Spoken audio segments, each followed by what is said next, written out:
Do you like butter? I know I do. I love it on my toast and in my cookies in particular. It's pretty yummy stuff. I'm Laura Busby with Washington State Parks, and today we're going to take a slippery adventure through butter.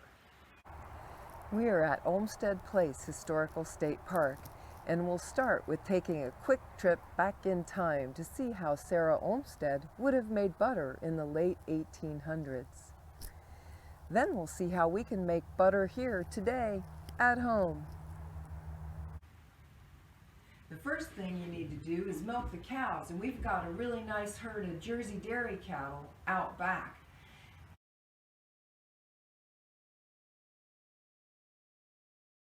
So you go out and milk the cattle, and then you bring the milk in. You have to let the milk sit.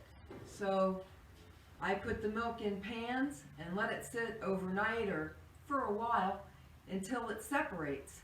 The cream inside the milk comes to the top of the pan and the milk stays down in the bottom.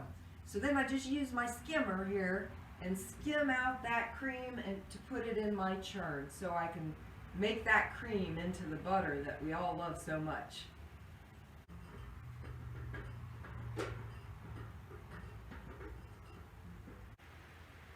Why did the Olmsteds care about butter?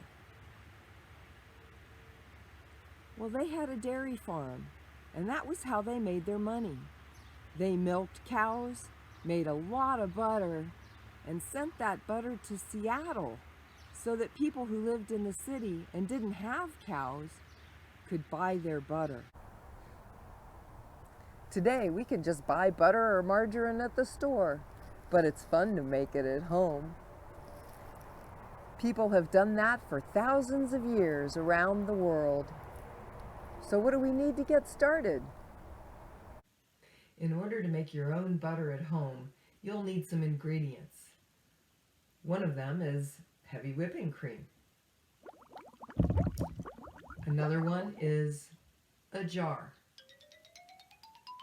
You may also decide that you want to add some salt.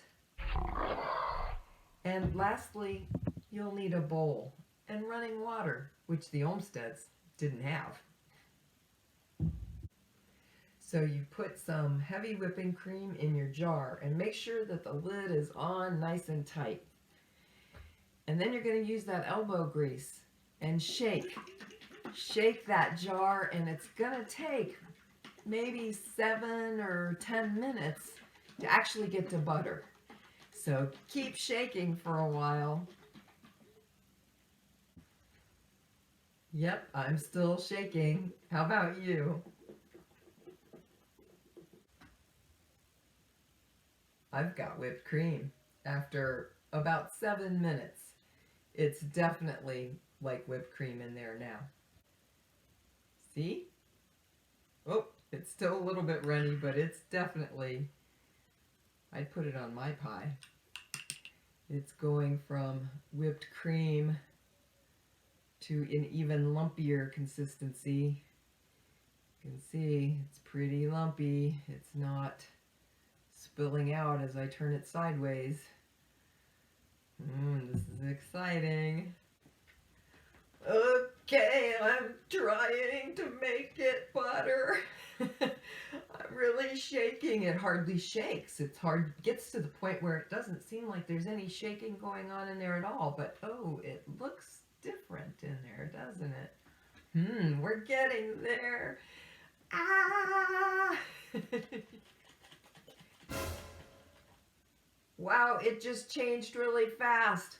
Oh my gosh, it went from that, what I just showed you a minute ago, to butter. Look at that butter in there in the buttermilk. All right, here it is.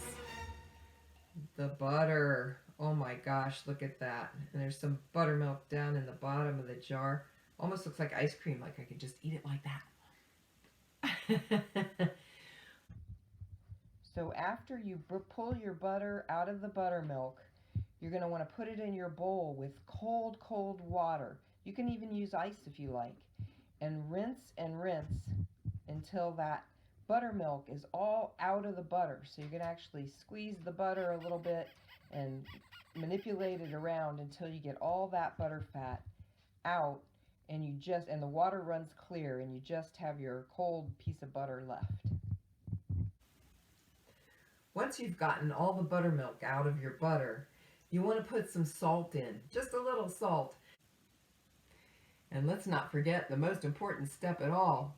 Put some of that butter on one of your favorite pieces of bread, or turn it into a cookie like this, and enjoy. That's really good. Butter has been a valued and important food for a really long time. If you have milk at home that has enough fat in it, you can make butter just like the Olmsteads.